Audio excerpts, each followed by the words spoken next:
Welcome back, everyone, to the channel. My name's K-Dog. Today we're going to be going over some of the tips and tricks that I'm going to be using to be as efficient as possible when it comes to that early portion of the game, that first like 2 to 3 hours or so. First off, I have dry run tested this during the open beta with an alternate character. So to give you an idea, using a lot of these tips and tricks, I was able to get up to about level 12 in a little over an hour, like an hour and 5 minutes or so. And then at 2 hours, I was at level 16. So it gives you a little bit of an idea of how effective a lot of these strategies can be. So starting off, we're going in with the mindset that we want to be as efficient as possible. So we're not going to be reading quests. This is more for the people that are min-maxing a little bit, who have played through the couple of betas, the couple alphas, etc. So they know the early game. They've played through the early game plenty of times. So the first thing, if you don't know, is that you can skip the intro tutorial section.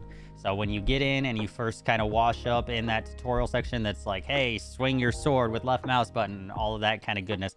If you press escape, you can go up and say skip tutorial, and that will bring you to the beach of New World. You actually wash up on one of your starting locations. So that's tip number one. That saves you a good couple minutes right there. Moving on. After you wash up on the beach, the next thing that you're going to want to do is be consistently grabbing flint, branches, things like that along your way to talk to the first quest giver. This is because these are items that you're going to be using right there at the beginning to make the couple of crafting items.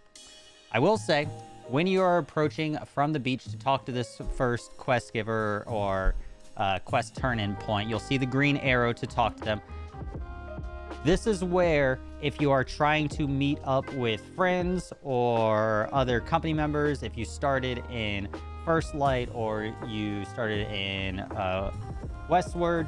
Windsward, and your whole guild is trying to start up in Everfall and you're all trying to meet up, there is a technique that you could use to do that here. You just got to be not over antsy.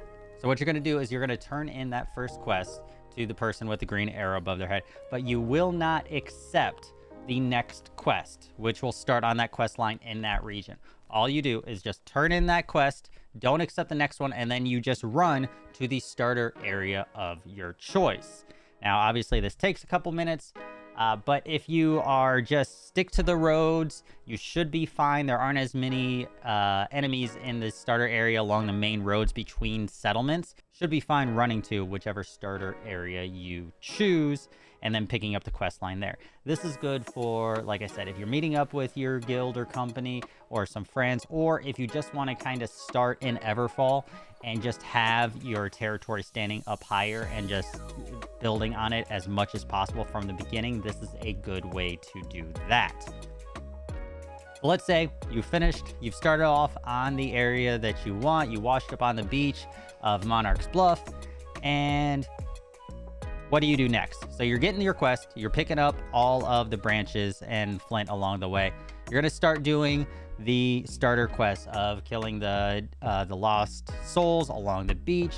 A couple of things to point out here. Make sure that you are grabbing additional flint and wood, and I'll tell you why here in a second. And then also make sure when you're on the first couple of islands, there are roughly for each ship island in each of the starter areas, there's normally like 2 or 3 chests, either in or around the ship that gives you provisions or items in that early on. So just be on the lookout for those.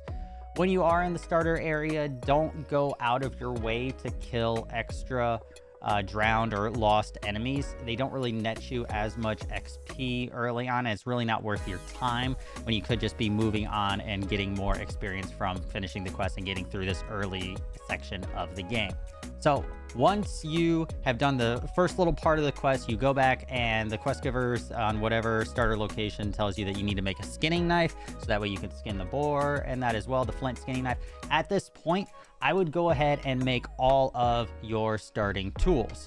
Now, the reason for this is along your way, either in the starting area and along your way to town, there are most likely a lot of resources that you can collect and get ahead of get a little bit ahead of the game even before the quests give them. Obviously, when you get into town, there are the quests along that in that starter town line that will give you another pickaxe, that'll give you the axe or the logging axe as well. But this puts you one step above, and you already have those ingredients in that going. That's why you were picking them up along the beach. It just makes your life a heck of a lot easier and more efficient.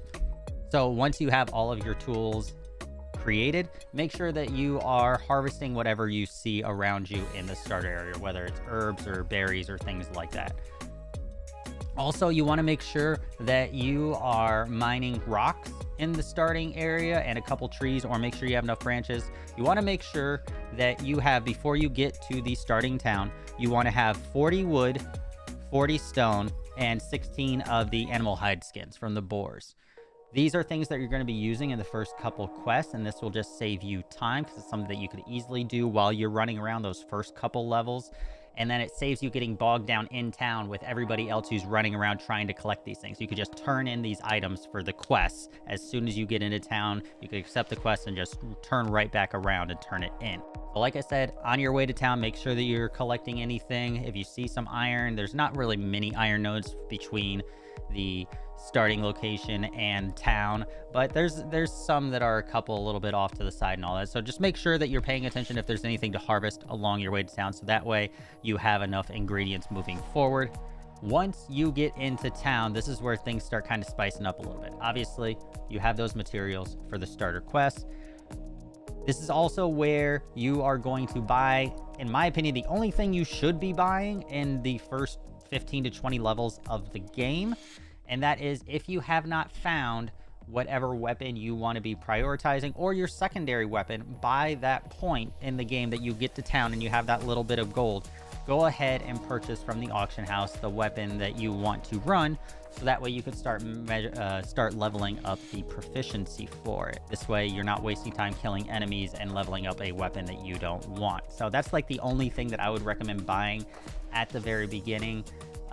You'll pick up gear of other sorts all in the early game as you're questing and things like that. You really shouldn't be buying that much. A lot of your money should be going towards your guild and things like that. Once you're at the town, you've turned in your quest for the stone, the making the campfires, you're going right along in the starting quest. Gonna go to the caves, kill the wolves, go scout around. Make sure, again, while you're doing these things, you're gathering iron while you're doing so. It will help you out in the long run, making tools, things like that. So during the starting quest in town, you will get a quest to do some forging. They will give you a huge satchel of iron. Now, when you do this, you'll notice that they give you, I believe it's 80 iron. So they want you to make a sword. Make sure you only make one sword. Don't make extra swords or anything like that, thinking that you're going to level up your skill. Make your one sword, complete the quest, then go over to the engineering station and craft whichever tools that you think you're going to be using most. Personally, I recommend right out the gate for iron, just leveling up, get the iron pickaxe. This is going to help you to get more iron in the long run and make all of your iron tools. And you can make one of those, or you can make like two of either the other tools, the skinning knife and say like the logging axe. I think you can make like two of those, or the sickle. But I always make the pickaxe, so that way I can get more iron and more speed going there for collecting those items. So once you've completed all of the town quests, you're moving forward. You get to the point where you get to pick your faction. Go around, talk to everybody, quickly pick whether you want to be yellow, green, or purple, and then right after that, you are going to get your first faction quest. Make sure, go ahead and do this quest, so that way you unlock access to the faction board. Once you've done this first faction quest and you unlock access to the faction mission board, this is where your technique can kind of split off a little bit. There are two viable ways to spend the next couple of levels all the way up until level 20. The main two ways are going to be either questing or gathering and managing the economy. Depends kind of what you're looking for here. There's a lot of folks that will be hard pushing on questing and maybe a little bit of PvP in there and leveling up that way with their weapons and getting gold. And then there are those of us like myself who are going to be focusing more on the economy. The main thing about questing, why it's a good choice, is that Questing is the only for sure way to gain gold in the early game. At the beginning of the game, there is a finite amount of gold. Obviously, people can't buy things off the auction house if they don't have the gold from doing quests yet. So that is one thing that you need to keep in mind as well, especially if you are trying to get early access to settlements with your guild, things like that, trying to get that 100,000 money deposit for different settlements. So that definitely helps a lot. And this also gives you a lot of XP towards your weapons and person as well. This is really simple method. You just follow the quest line, keep going, pay attention to which of your territory standing cards that you are gaining, personally storage and the territory standing rate. So territory standing gain, because it'll allow you to just keep getting more perks faster. Those are my 2 picks. As of right now, at the end of open beta, if they go back to XP having starting at 5% instead of 3, I am one of those that I could make the argument for maybe taking 1 or 2 of those early game. If you are rushing to get to end game and get higher up, obviously it falls off and things like that, but I do understand if you're trying to rush that. But right now, as of open beta, it was only 3% and then diminishing returns, so it's not really a card worth taking. So your territory standing gain and storage are definitely your best options there. If you are going the more crafting economy route, like myself, there's a lot of different things that you need to pay attention to here. If you are going the economy route, you do need to have a couple of things in mind. For a full rundown of the auction house side of things, I will be releasing a video in the next day or 2, so make sure you guys are subscribing if you want to come back and check that out. But I'm going to give you kind of a simplified little version here. You want to pretty much sell everything.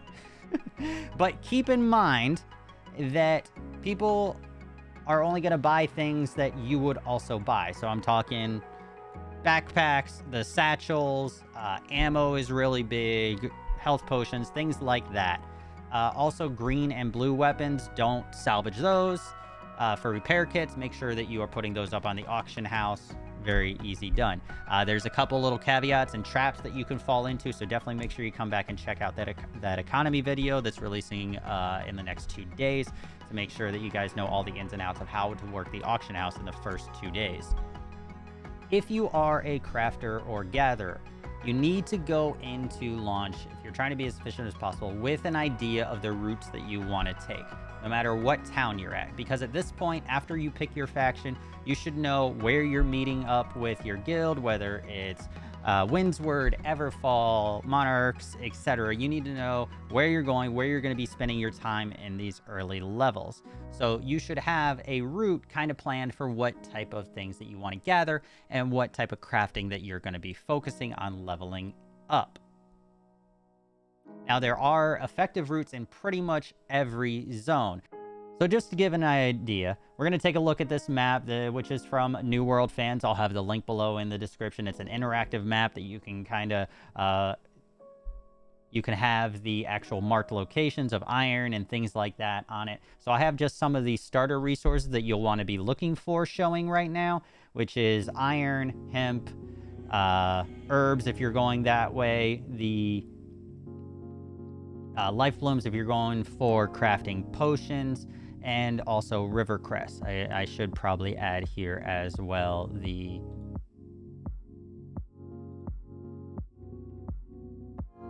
fronded petal cap. There we go, since that's a starter thing. So let's say, for instance, a lot of people dog on First Light for starting there because the main quest doesn't take you there. But First Light has actually a very effective couple of resource runs here. So if you're running First Light, what I like to do actually as an herb and an alchemist, First Light is great for a quick life bloom run and herbs as well. So you have all of these herbs out here. So I normally come south outside of town, grab all these couple things here, grab the herbs, grab all this iron and life bloom, grab this hemp, couple river cress, and just make my way back to town. Really quick loop, knows what it is. It's really easy. By the time I run it again, a lot of these things are respawned. It makes my life easy, and not a lot of people are running it. Same thing up here in the northern area. You have this whole iron mining section of First Light. I think First Light is very underutilized when it comes to resource runs. I think a lot of people scoff at it, so it's very valuable. You're up here, of course, Monarch's Bluff. You have all of the iron from this iron producing area up here as well, and a lot of these life blooms and things like that. And then I don't have it showing, but one of the important things that you might want to be looking for as well is saltpeter. And I'll talk more about this in my economy video, but saltpeter is going to be huge for crafting and selling as well, because those folks running muskets are going to need ammunition. So there's a huge saltpeter deposit up here in the north of Everfall that is great for running through and making a good bit of money, whether selling it or used for your own crafting right there. So like I said, just make sure that you have a semi-route planned out of where you want to run, so that way you're not just running around aimlessly and just looking for things as they pop up. Because at the earlier levels, you don't have that compass to help you out. You need to just have an idea of where some of these ingredients are. So definitely take a look at that map that I have linked below, kind of figure out where you're going to be heading when it comes to doing your runs. As you start to do these gathering runs, make sure that you are taking all of the town board quests and your faction PvE quests. Now, this is an extra way just to make a little bit of experience and things like that, weapon XP and faction tokens as you're running your gathering quests. But once again, if you're running this kind of role like myself, you're not really focusing them. So you're making sure that you pick these up and completing them along the way of your route. You're not going out of the way to complete these. These are just nearby. Okay, here's my route. I'm going to kind of stop by really quick and clear this farm or search these chests on this farm. And then when I get back to town, I can turn it in. So this will help you out just a little bit extra XP as you're going around. Because like I said, we want to be as efficient as possible. As you get up into your late teens, when it comes to your level, around 17 or so, you're going to start getting access to steel tools. Now, these are huge, whether crafting them yourself, buying them from somebody, getting them from somebody in your guild. These tools make a huge difference. They go from your iron tools, which are 125% harvesting or mining speed, to 250% base rough crafting or harvesting speed, which is obviously double. And then if they are Azoth infused, a lot of them have a little bit more. So like I said, there is a little bit of a level disparity here depending on how much gear score is in the tools themselves. So I have gotten some steel tools that were down at level 17, and I've had some that were really like high level gear score that were level 21. So you just got to keep an eye on that. But in your late teens, you definitely want to upgrade as soon as possible to these steel tools. Once you've done your couple quests, you're continuing along the main quest line, or you've done a couple of your gathering runs, you should be, like I said, in the late teens or all the way up to 20. In an ideal world, it should take you 3 hours tops. But launch, things may happen. But like I said, I did dry run this on a tune and I was able to do this. So once you get to level 20, there is a very important area that you want to take note of with you and your friends or guildmates or just other people in a group that you can tag up with. And that is going to be Dead Man's Cove and Monarch. Once you get to level 20, this is a level 25 group area. But as long as you have a large enough group, if you have a full group of 5 at level 20, you should be good to go. This is a great area for getting weapon XP. So this is where you'll get a lot of that weapon XP that maybe you were missing if you were doing all of your gathering at the beginning. And then also if you were doing quests, this is even more weapon XP that you can stock up on that will help you for wars or PvP and things like that. So this is going to be in the south of Monarch's Bluff. Once again, showing you on the map here. So here's the Monarch's Bluff settlement. It's all the way in the southern area of Monarch's Bluff. It's called Dead Man's Cove. It's an outside group area similar to almost like an expedition, but it is an elite area. So this is going to be a difficult area, but you get so much weapon XP on par or more than running just PvP against and killing other folks in PvP. So this is definitely something that you want to do when you are at level 20. The reason I say not to go before you get level 20 with your group is because once you hit level 20 is when you get access to tier 3 drops. And that's a huge difference. So level 19, the gear that's going to be dropping is not nearly as good as the gear that will drop for you as soon as you hit 20. So once you hit 20, you want to make sure you head over here with your group and start getting these items. After you've spent a little bit of time over there in Dead Man's Cove, gotten your weapon XP and that, the last thing that I want to point out is the Armine excavation area. So this I would personally not run until you are level 23. And that's because that's when you can get the Barkamedes quest from outside of the excavation. This is a repeatable quest that you can get. It involves you getting the bones from inside the excavation from the big old ogres, and it gives you a decent amount of experience, like 4,500 or so, and so I think armor crates and all that as you keep repeating it, or armor chests. So it's a really good quest to repeat, and then it gives you something to do along with the story quest and things like that. You kind of get to do 2 things at once for every run. So you get, once again, most efficient as possible with rewards and that. So that's as far as I'm going to go in terms of leveling. I figure early game, level 23, if you're grinding and being as efficient as possible, there's no reason you can't do this day 1. Or if you're jumping in day 2 or 3, this is still a great way to catch up to your friends and kind of taking these tips into mind when you're running. If you have any other questions or tips, make sure you guys are leaving them in the comments below. And of course, if you want me to make another video for after level 23, that kind of more to the mid game as you're getting up into Brightwood or Cutlass or things like that, I could definitely make one of those videos as well for you. So make sure you let me know by liking the video, leaving a comment and that. Otherwise, I will see you guys around Aeternum. Later.